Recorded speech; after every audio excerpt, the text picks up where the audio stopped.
Good evening, and thank you very much both to the Museum of London and to the Fulbright Commission and to Gresham College for inviting me to give this talk. You have here two books. The History of the World, on the left, written by Sir Walter Raleigh, was published in 1614, here in London. Paradise Lost, written by John Milton, was published in 1667, also in London. Both publications were remarkable achievements that can tell us much about literature and politics in the 17th century, and possibly now. And I'm not talking about the content of the works, although I could do so. No, I am talking about their very publication. In my lecture this evening, I hope to explain that claim, and in doing so, I hope to show the ways in which writers, and in particular writers who had contentious political messages to convey, responded to and exploited what we would perhaps now call new media. And they did so in a particular place, here in the City of London, and at a particular time, the 17th century. A brief word about my approach to literature. At the heart of my research lies a desire to understand and to foreground the world in which writers operate. So when I read what Ben Jonson wrote about William Shakespeare, that he was not of an age but for all time, I say, yes, but Shakespeare worked within a particular culture of drama. He worked in a particular place not far from here, although the city authorities did not think much of the South Bank theatre culture on the other side of the river. Shakespeare worked within particular norms of performance and publication. A play would run for just a night or two, and play texts were generally ephemeral, shoddily produced things, often pirate editions, half remembered by an actor looking for a bit of money. And he worked at a particular historical moment when the content of plays was controlled and policed by the state. And one sign of Shakespeare's success, of course, is that he was one of the few dramatists of the time who did not spend time in prison. So, although I agree with Jonson, who could not, Shakespeare is for all time. He is absolutely of his age as well. So, looking more deeply at what Jonson was trying to do, one realises Jonson is pursuing his own agenda when he wrote those lines. They come from a commendatory poem that Jonson wrote for the 1623 folio edition of Shakespeare's plays. Now, in that edition, that complete works, Jonson sought to transform the status of stage plays through presenting them in a groundbreaking format, the folio. The book on the left there is a folio. We are talking a large work.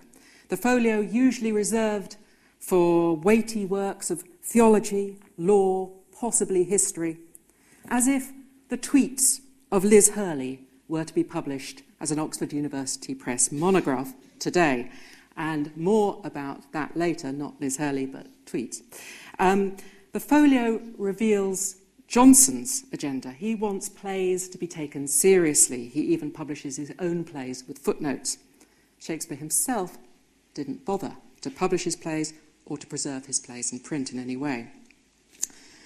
Now, the issues surrounding whether a work is written, published, read, are often at their most stark when one considers the lives and works of women.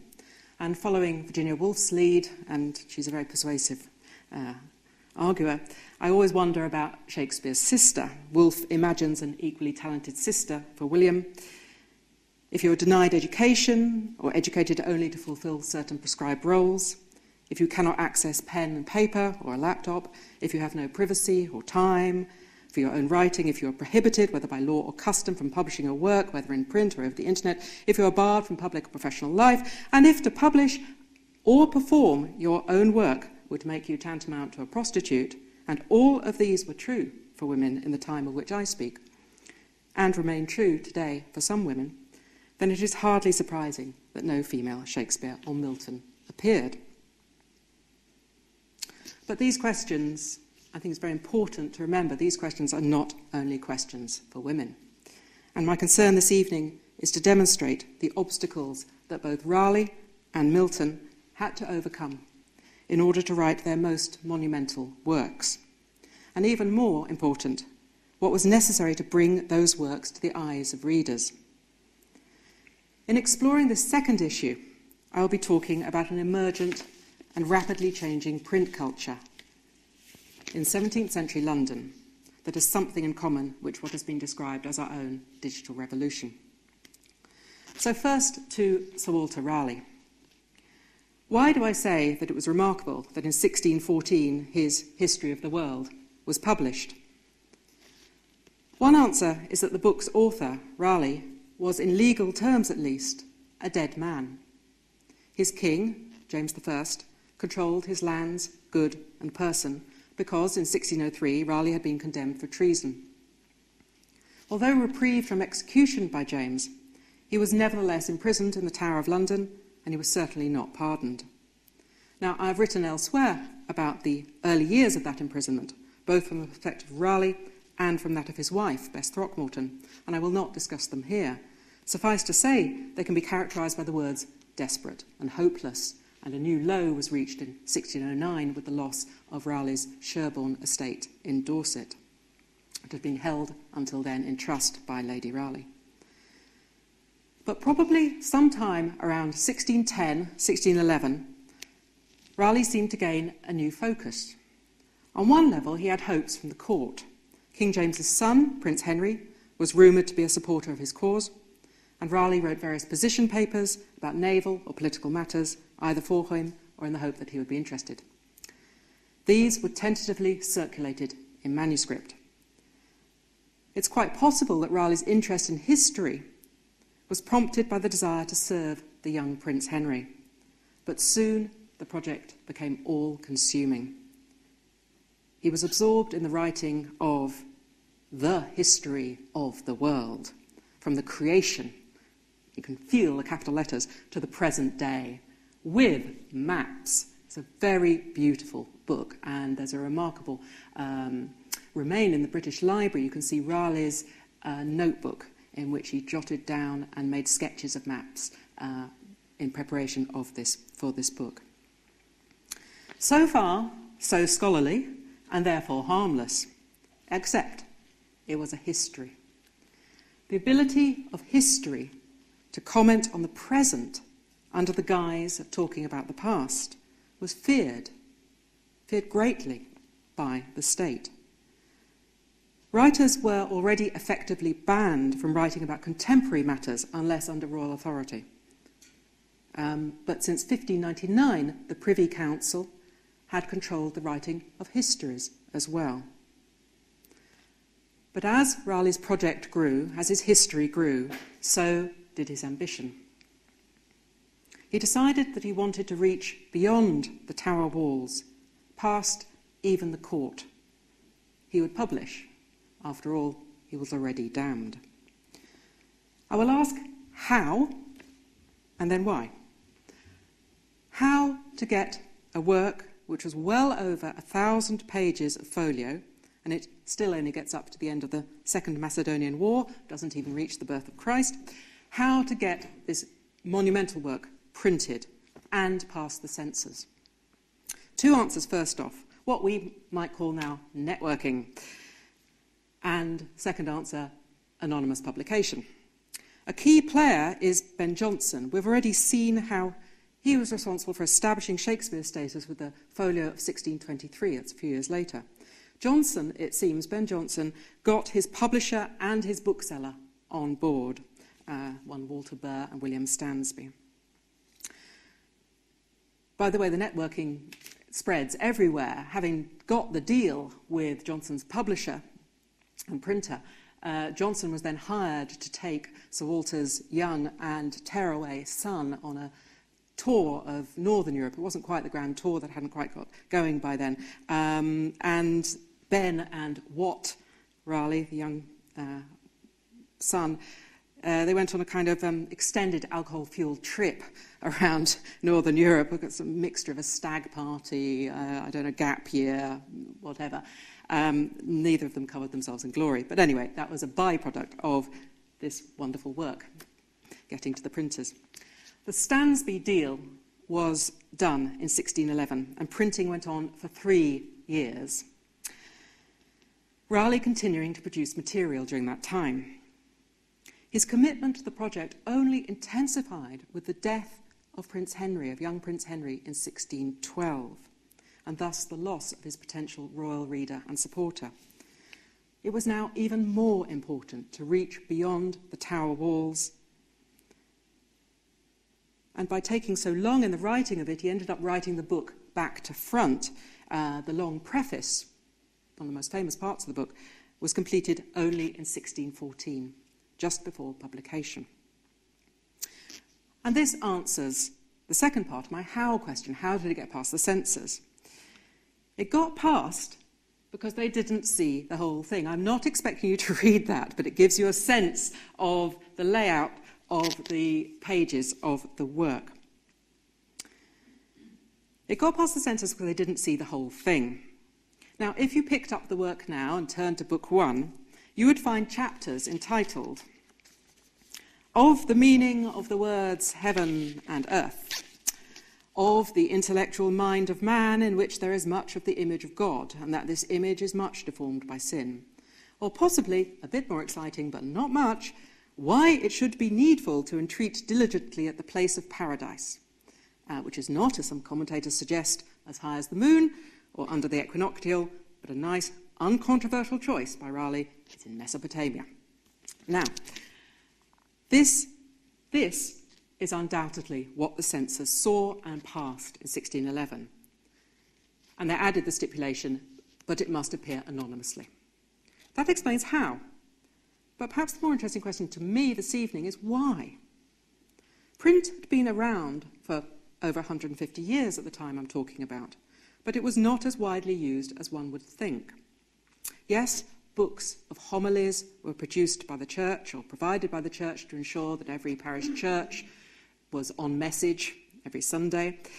We've got the Authorised Bible, of course, coming out at exactly this time. We're celebrating its quarter centenary this year. But this is state-sponsored publication designed not to create debate, but to establish conformity. In other arenas, print was far less important than what scholars now call scribal publication, passing things around in manuscript. Figures such as Sir Philip Sidney, John Donne, George Herbert never published their poetry. And as I say, they passed it around, they responded to each other. It was very much within a little coterie. Raleigh himself, as good a poet as many and better than most, never published a volume of poetry.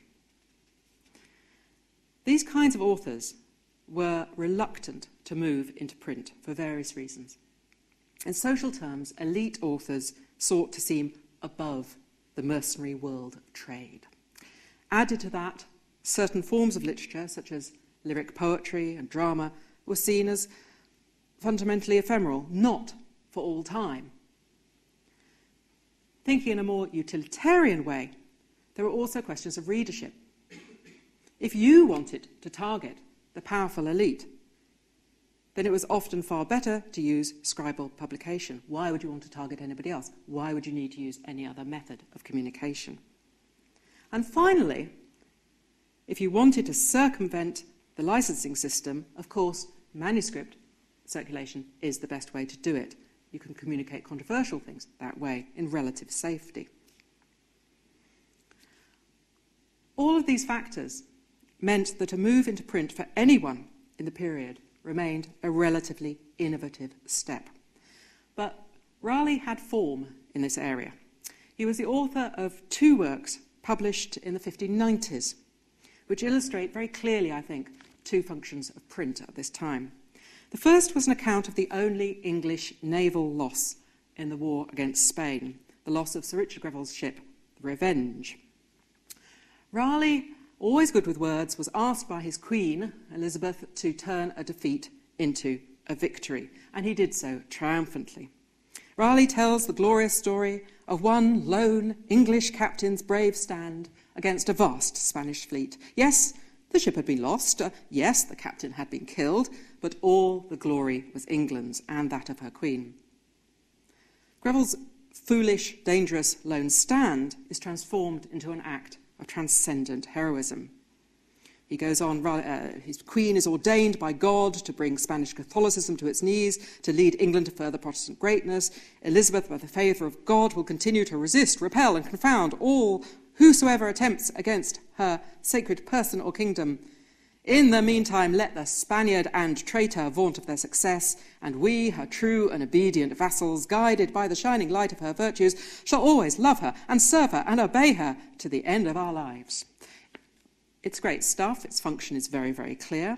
The Queen and her councillors had it printed, showing, of course, that the state was starting to use the new media for its own purposes. The other work from this decade is, this is purely for your entertainment, those of you who like looking at old pieces of paper. The other work from this decade I want to talk about is the one on the left there. It's Raleigh's account of his voyage up the Orinoco in search of El Dorado. Now here, Blackadder, that well-known source of Elizabethan history, is harsh but fair. Raleigh did not find gold, or at least did not find mineable gold. On his return to England, Raleigh did what most people would have done. He wrote to his court backers, he asked for more money, explained what had gone wrong, and he sent them a manuscript account of the voyage, which still survives at Lambeth Palace Library, in the hope that it would persuade them. It did not. So, in an innovative step, he published the work, The Discovery of the Large, Rich and Beautiful Empire of Guiana, including an address to the reader, although still containing the addresses to Lords Cecil and Howard. This was followed up over the next 2 years by further print accounts written by Raleigh's team of the quest for gold, the aim being to drum up investors to keep the dream alive. So, back in the 1590s, Raleigh, unlike many of his contemporaries, had direct experience of producing print and understood its uses. In 1614, he turned to it again, but now with the gloss of a new ideology, which I will illustrate from the words of two allies of Raleigh's, the historian John Selden and the brother of the parliamentarian John Hoskins, also called John Hoskins. That was much more common in those days than you might think because of the high rates of infant mortality. You might name your first two sons by the same name. Selden, the historian, had his first work published by Stansby, Raleigh's publisher, Johnson's publisher, in 1614. In it, he explicitly justifies his move into print. He is writing about truth, which he calls a thing of public right. He self-consciously places himself and his project outside the patronage system, but within the realm of public duty. Hoskins published his first work, also with Stansby, in 1615, a collection of sermons given in 1614. He writes that he would not have published, but he has been forced into it by circumstance. His brother, the other John Hoskins, the parliamentarian, had been imprisoned in the Tower of London in 1614, and now they are making up as a family with the publication, and I quote, "For the time which I then lost from my function, whilst that which was sometimes preached in the ears of a few shall now preach to the eyes of all." So unable to fulfill his role as a preacher, because of his brother's imprisonment, he now publishes his sermons for the world. These quotations from contemporaries and allies of Raleigh reveal two things. The first is that most writers, particularly those from the elite classes, still believed, or said they believed, that publication was not their choice. They are forced into publication. The ideal remains manuscript or scribal publication. Print is dangerous. It smacks of trade, but is necessary in these times, with its growing rhetoric of public right of reaching the eyes of all. So one answer to the question as to why the history of the world was published is that it was a response to imprisonment and an attempt to find a wider audience, to bypass the court patronage system, to move beyond coterie manuscript culture to reach the eyes of all. The history of the world, to my mind, is therefore the act of a politician, a soldier, who denied an opportunity to participate in the active world because of his imprisonment, turns to reading histories and then to writing one based on his reading, in order, Raleigh argues, to contribute to the common weal. This is a history of the world offered to the world. It is a public political act on the part of the imprisoned Raleigh, and it is a plea to the reader, to the public, to understand him, that he is loyal. For conclusion, he writes, all the hope I have lies in this, that I have already found more ungentle and uncourteous readers of my love towards them and well deserving of them than ever I shall do again. For had it been otherwise, I should hardly have had this leisure, imprisonment, to have made myself a fool in print. Now, of course, he was being disingenuous. He may be making himself a fool in print, but over the 3 years of writing and printing, the text that emerged was anything but foolish. By the time of publication in 1614, not only was Raleigh's authorial presence visible to the reader if they knew where to look, despite the presence of his name on the title page, but more importantly, his own grievances and his trenchant criticisms of James I's policies imbue his supposedly historical text. For example, he takes a shot at the divine right of kings and suggests that kings may not be above the law. It's carefully done. It is true that there was never any commonweal or kingdom in the world wherein no man had cause to lament. Kings live in the world and not above it. More particularly, he takes a well-aimed shot at effeminate, corrupt, ineffectual kings, such as the Persian Darius and his licentious courtiers. And above all, although Raleigh, and this is early 17th century, he will never justify the overthrow of a monarch. He will never do that, but he will illustrate it again and again. He asks the question, why do kingdoms fall? His answer at first is that kings do not learn from history. This is in part the fault of the historians, who lay before the kings and princes of the world the actions, but not the ends, of those great ones which preceded them. In his final vision, justly famous, entirely cynical, yet passionately eloquent, Raleigh reminds his readers of the end of history, the end of time. And his closing concern is with the power not of God, but of death. Death puts into man all the wisdom of the world without speaking a word, which God, with all the words of his law, promises, or threats, doth not infuse. Death, which hateth and destroyeth man, is believed. God, which had made him and loves him, is always deferred. For Raleigh, history and death are both revelation. 4 years later, he would say, minutes before being executed, that he is grateful to come from the darkness of the Tower to the light of the old palace yard at Westminster. He was grateful because he was allowed to speak his message before death. The history written in the Tower, published, and I emphasize published in its broadest sense, his truth to the world. It revealed, and not just to kings and princes, Raleigh, the great statesman, at least in his own mind, his oppositional policy, and the fate in store for kings who err. Now, it's not surprising, given even the short extracts that you've heard, that the history was called in within weeks of its publication. There's another story to be told about that. In the short term, at least, the attempt to reach a wider public failed. But even as the history was being published, Raleigh was moving in another direction. In 1614, Raleigh was joined in the Tower of London by John Hoskins, the parliamentarian whose brother I mentioned earlier.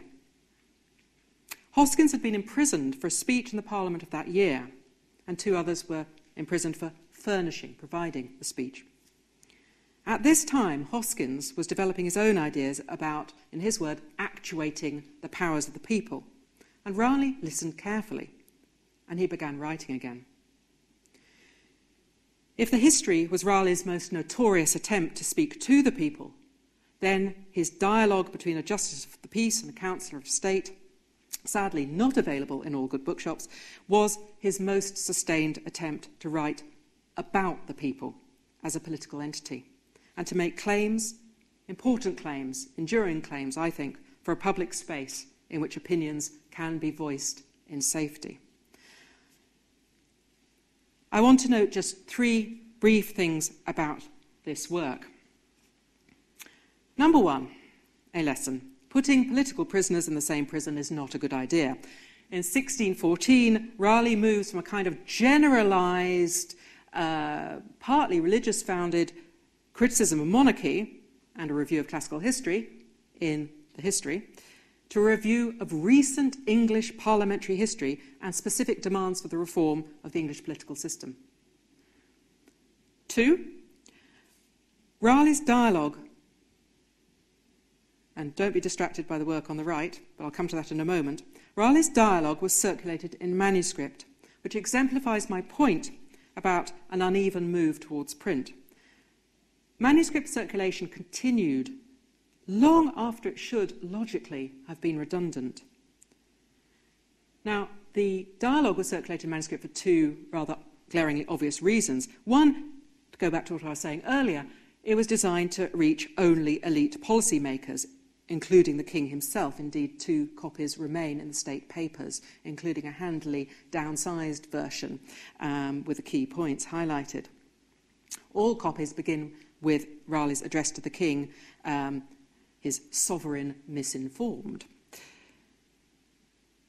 Secondly, there was not a chance in hell of Raleigh getting this politically charged history past the censors and into print, so another example of the use of manuscript circulation.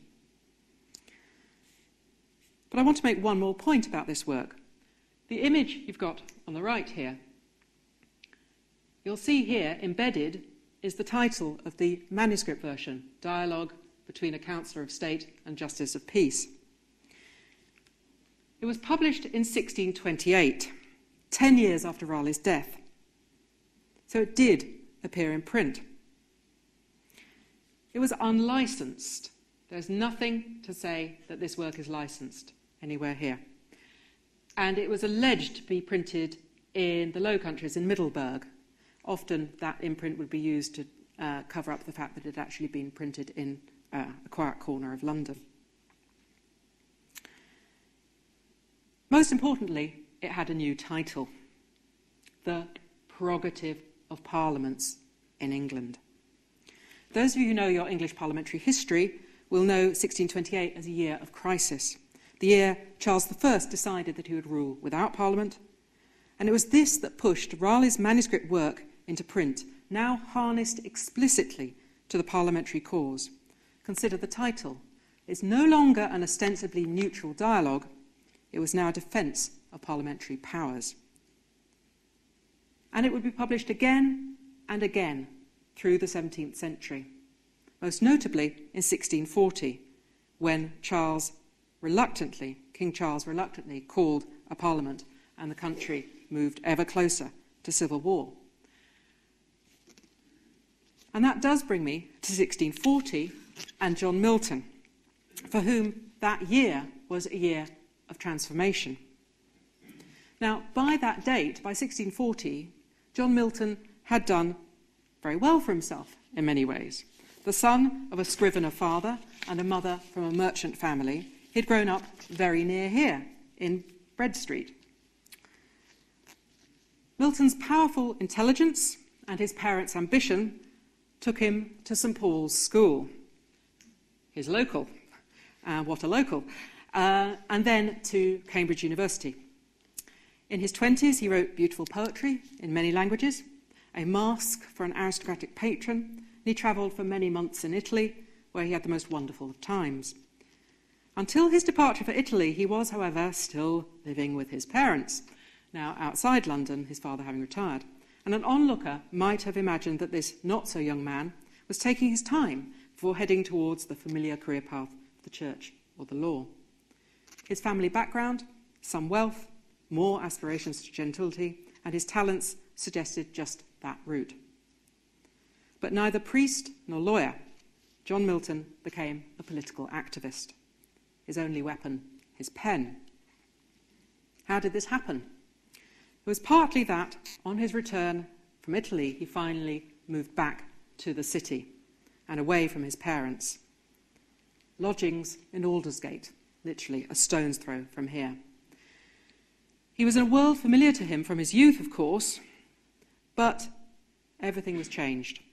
In 1640, in London, there were new politics. Parliament was in action again. There were new conditions for writing. Censorship had been relaxed. And there were new uses for that writing. As Milton himself put it, as soon as freedom of speech, at the very least, became possible, all mouths were opened. His aims were magnificent. Now thoroughly aroused, he saw that men were following the true path to liberty and making the most direct progress towards the liberation of all human life from slavery. Milton was determined to play his part in that struggle for liberty. He put aside his poetry, whether in Latin, Greek, Italian, English, French, whatever, and transformed himself into a writer of polemical prose. His chosen format, was the pamphlet, quick to write, cheap to print, cheap to buy, a form constantly in dialogue with itself, as pamphleteer responded to pamphleteer. Is it too much to claim that in those heady early years of the 1640s, there was a kind of blogosphere of its time? Suddenly, print was all that mattered. Old manuscripts were picked up, dusted down, and published, including, as we have seen, Raleigh's dialogue.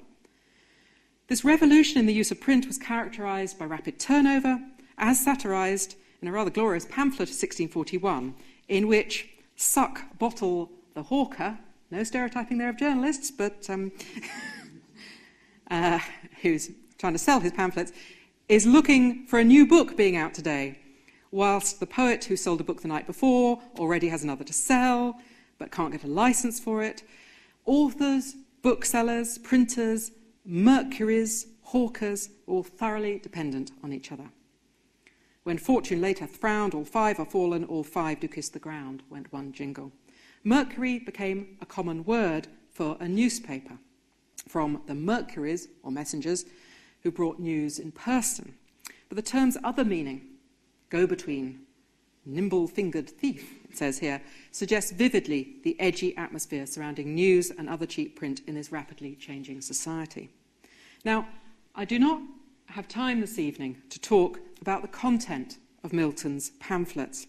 Suffice to say, he was radical on all fronts, whether personal life, arguing for the right of men to divorce their wives on the grounds of incompatibility, making him a truly lone voice in his own century, religion, arguing for the separation of state and church and almost complete liberty of conscience, education, arguing for something close to a modern liberal education, freedom of speech, his remarkable onslaught on pre-publication censorship, Areopagitica, pictured here, and of course, models of government. His tract in defence of the people's right to bring a king to trial and, if found guilty, to execute him, and in praise of republicanism, the work on the right here, the tenure of kings and magistrates, was written during the very trial of King Charles I in 1649 and got Milton a job in the Cromwellian regime that followed. He was appointed Latin Secretary to the Commonwealth and used his undoubted literary ability to sell, as it were, the new English Republic to a sceptical wider Europe. He was indeed now poacher turned gamekeeper. So Milton was doing what he said he wanted to do, using his pen in the service of his political and religious beliefs. In these years, the 1640s, the 1650s, his energies went almost entirely into prose, with the exception of a few sonnets, including a fascinatingly ambivalent poem about Cromwell. As you all know, it was not to last, either for Milton or for Cromwell. In 1660, Charles II was restored as King of England, and the Church of England restored as the state church. Milton, a republican in politics and independent in religion, was not for turning. He was imprisoned and under sentence of death, only released, we think, on the intercession of well-placed and less politically stubborn friends or family. On his release in 1661, the future looked intensely bleak. Milton was 53. He had been widowed twice, had lost his only son, had 3 young daughters to care for, one of whom was disabled. He had lost his eyesight 10 years earlier and was now completely blind.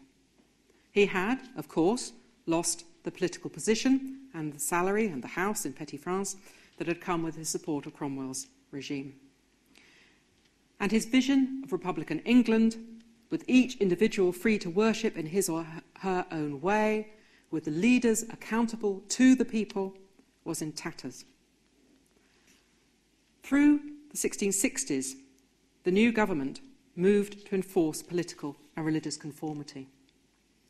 There would be no return to the frightening chaos of competing views that had characterised so much of the preceding decade of civil and religious government. That was the legitimate reason for it anyway, how it was legitimised.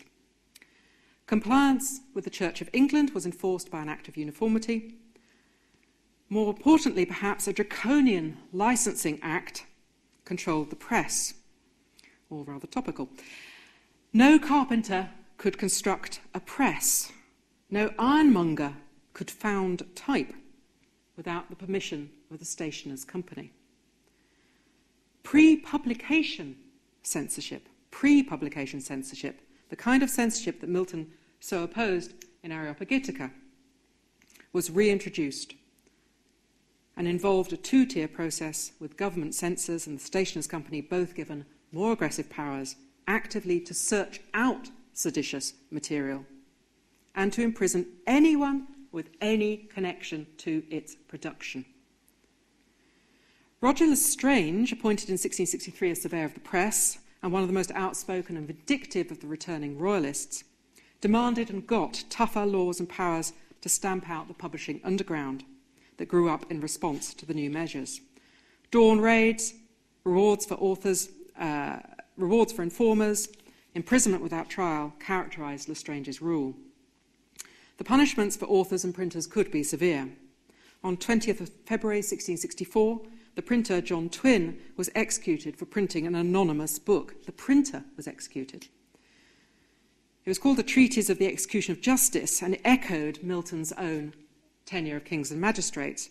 But instead of Milton's discussion of the legal basis for the bringing of tyrants to law and possibly to education, the offending treatise was a terrorist's appeal. The work urged the assassination of Charles II and his family. The suppression of opposition took less brutal, but perhaps more insidious forms. In London, the coffee house became the place to talk politics and to read news. Unable to stop the coffee house's opening, Charles II enlisted coffee merchants to act as spies for his state. And as ever, the repression was justified in part because of external threats, most notably the Dutch at this time, who were humiliating the English in naval warfare. Unity, conformity at home must be maintained.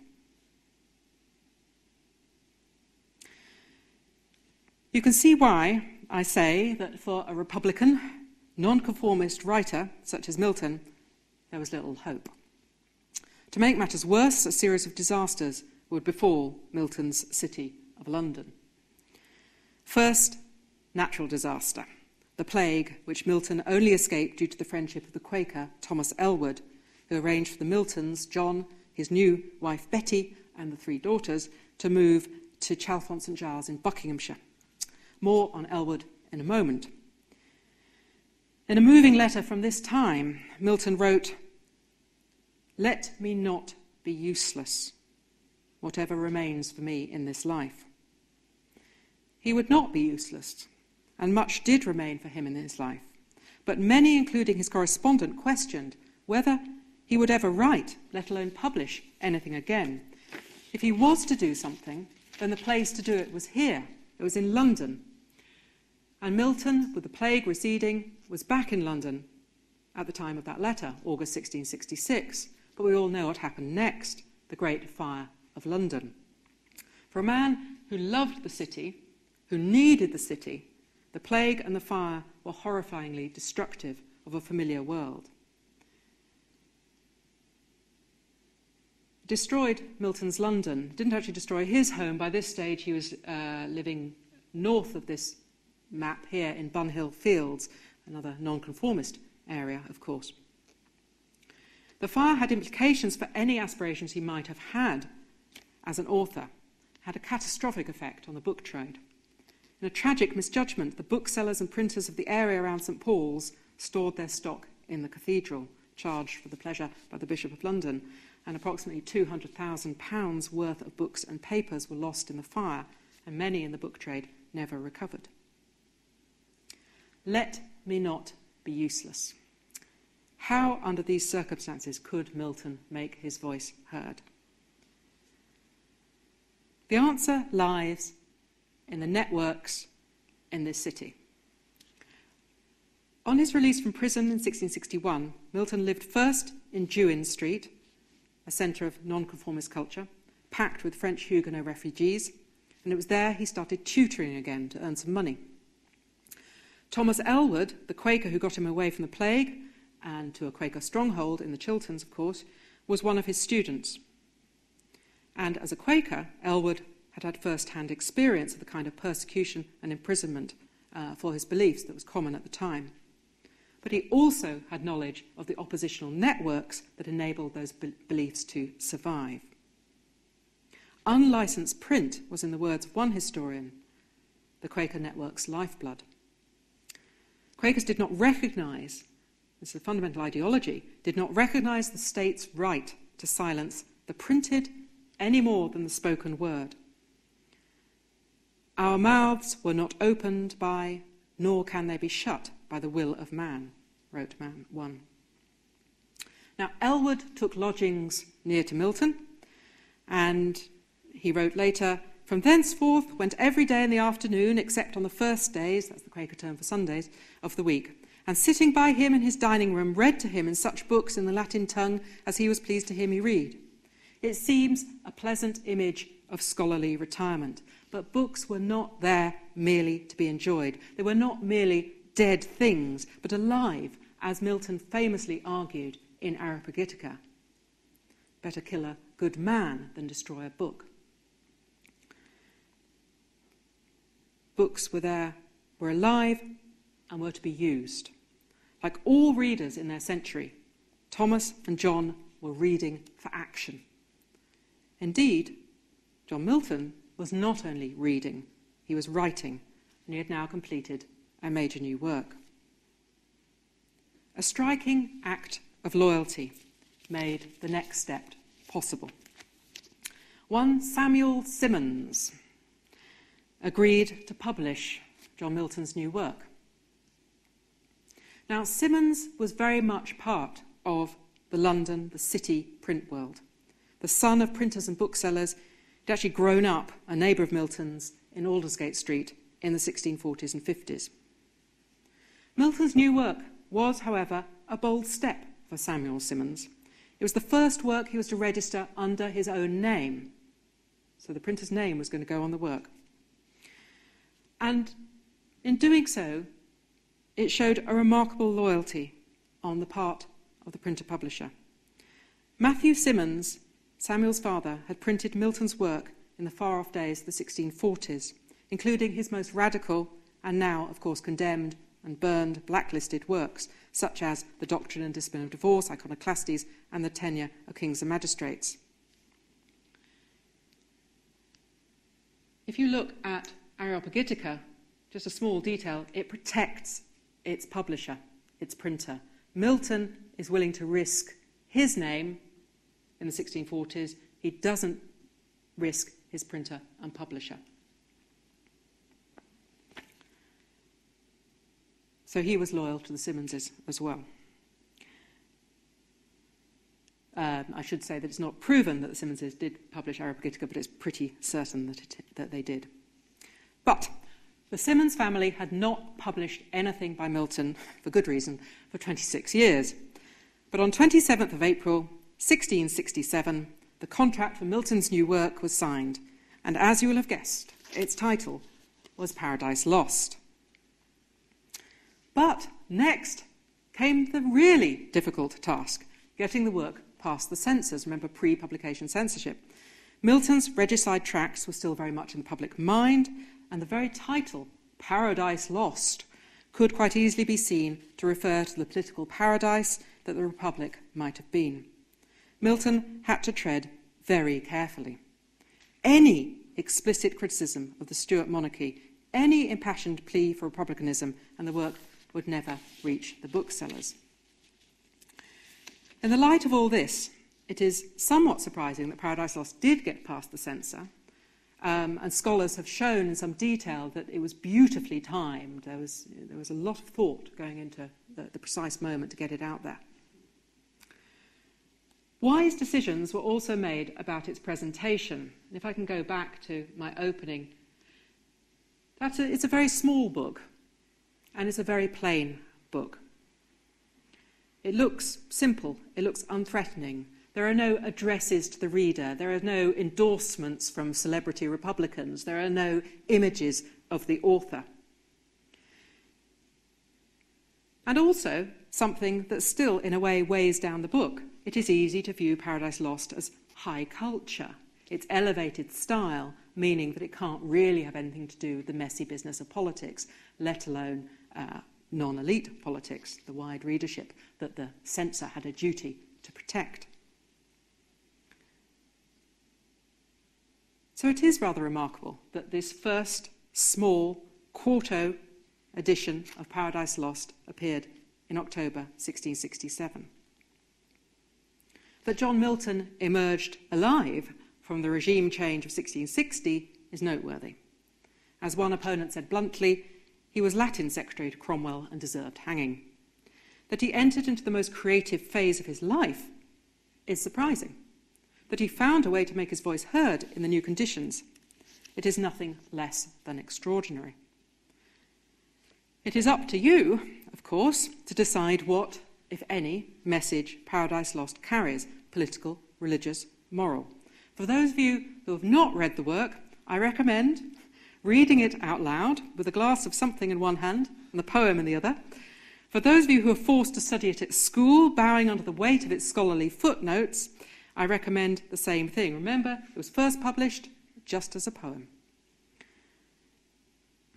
Even better, get together with other people and read it out loud. I was lucky enough to participate in an all-day reading of the poem at Sutton Courtenay.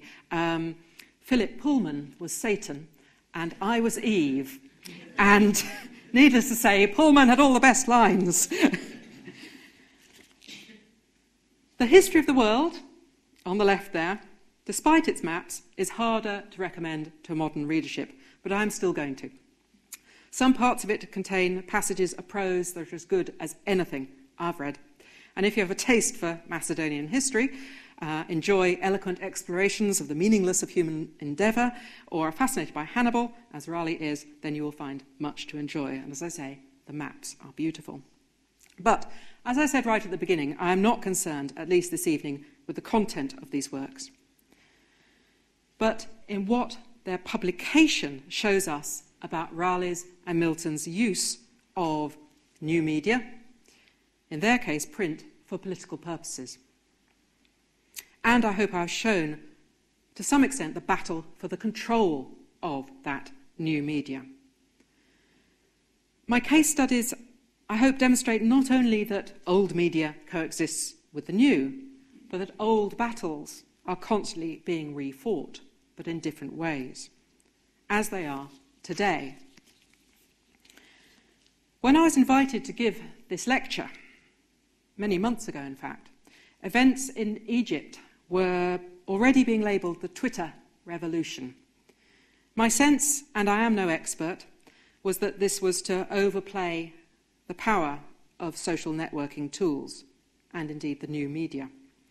Subsequent events in Libya and Syria, and dare say in Egypt as well, to name but two civil conflicts, have shown starkly the limits of social media, whether as a mode of free speech or as a tool for political activists. In the end, tanks and guns continue to decide the fate of civilians rather than tweets. More recently, and much closer to home, very close to home for some of us. The role of new media in the July riots in the UK drew much attention. There was, unsurprisingly, talk from the government about banning people from social networks or shutting down their websites in times of civil unrest. It seems that BlackBerry can do it for themselves, but don't need governments. But anyway, which moderated somewhat into discussions about the measures that companies could take to help contain future disorder, including how law enforcement agencies can use such sites more effectively.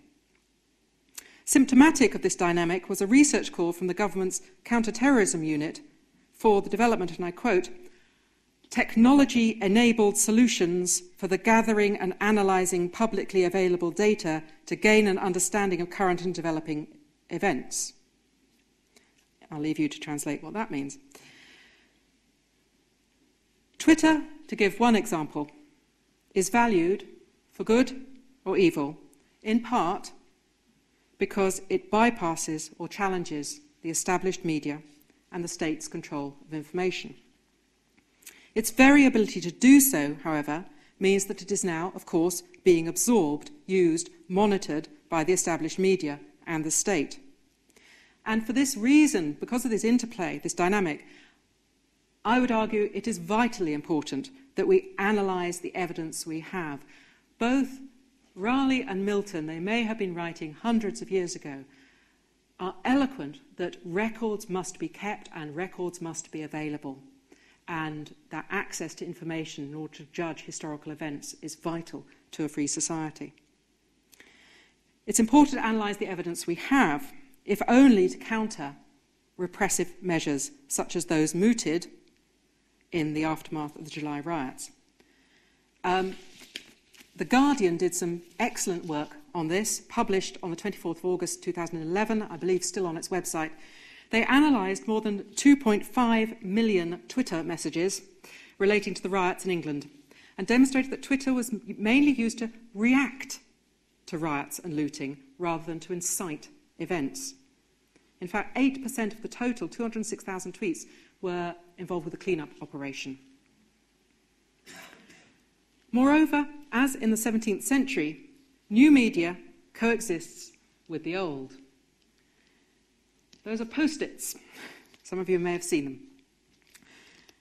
Whilst the new media seemed to, in the words of one Dr. Martin Farr, quoted in an article in the BBC, the new media characterised or facilitated the rioting. See, he's taking the idea that it facilitated the rioting.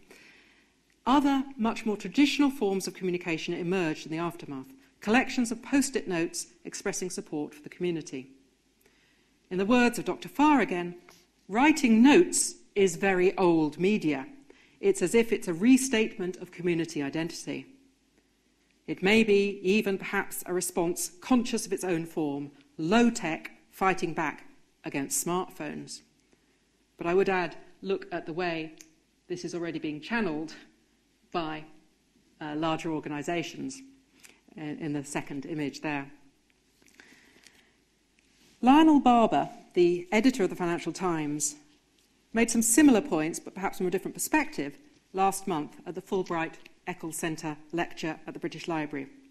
He argued that old and new media would continue to coexist. In the same way that television did not destroy radio, online news will not destroy the newspaper. Nevertheless, as he pointed out, thanks to social media such as Facebook and Twitter, a far wider range of people take part in gathering, filtering and distributing news. The death of Osama bin Laden, for example, first appeared in the Twitter sphere, according to Barber. This, of course, has links to the print revolution I've been talking about in the early 1640s, enabled by the relaxation of censorship. Consumers of print became producers of print. Turnover increased rapidly, print becomes cheaper, more expendable, the content becomes more challenging. And then comes the reaction from whatever or whoever is threatened by this expansion. A very brief digression before I make my closing comments. Penguin have published Twitterature. It is quite entertaining. Satire aside, does anyone here believe that Twitter or any other form of social media will generate its own literary form. And I could have given an entire lecture about the rise of the novel meaning new, coming from the dissemination of news in the generation of Milton's final years and immediately afterwards. But that really is another story. To return to Raleigh and Milton, I acknowledge that I have been offering a liberal, hopeful analysis of their literary legacy. Both writers were, to a greater and lesser extent, pushed by crisis into print, but they found ways to make their new media work for them and to negotiate the controls in place to stop them doing just that. Their responses represent profoundly creative forms of political engagement, and in Milton's case, one of the great works of literature, full stop. But I want to end with two sobering reminders of the realities of life and indeed death in 17th century England. I want to mention a strange little poem from 1642, which offers a glimpse of Milton's response to the threat that the Royalists would retake the City of London, a parliamentary stronghold. The poem is a sonnet in English addressed to a captain or colonel or knight in arms, and subtitled When the Assault Was Intended to the City. It is a plea from Milton to whichever member of the military might come to get him, whether captain, colonel, or knight. The message is simple, but the poem typically is not. Take my house, but please save me, because I can be your chronicler. All regimes need their writers. Somebody, not Milton, added a note to the manuscript copy to say that the sonnet was pinned on his door. Whether or not the poem was indeed pinned to the door of Milton's house in Aldersgate, it is a vivid reminder of the fear engendered by civil war, and perhaps of the naivety of those who think that words matter more than muskets. The sonnet was not put to the test. The assault never materialised. Another little poem shows us something similar with Raleigh, how he uses words at a time of crisis. Back in Raleigh's heyday, in the court of Elizabeth I, he wrote a glorious, mildly erotic Carpe Diem poem, a poem of seduction, reminding his woman that time was passing and the bedroom is this way. Somewhat surprisingly, but the man is full of surprises, the night before his execution in 1618, Raleigh returned to the poem in his cell in the Tower of London. He took the poem's final verse and transformed it, just by adding 2 lines, into a remarkable farewell to the world. And he wrote the verse, which is why we have it, into the only book he was allowed at the time, the Bible, of course. And here it is. Even such is time, which takes in trust our youth, our joys, and all we have, and pays us but with age and dust, who, in the dark and silent grave, when we have wandered all our ways, shuts up the story of our days, and from which earth and grave and dust the Lord shall raise me up, I trust. This little poem became a crucial part of Raleigh's legacy, attached to his political works, convincing succeeding generations of his faith. There'd always been a question mark about his beliefs when he lived. It convinced them of his courage, of his integrity. But it is also, I think, a fitting place to end my lecture. Raleigh expresses a tentative and inspiring hope that the story of our days will not be shut up forever, that the silence of the grave can and will be overcome, that words can prevail. Thank you.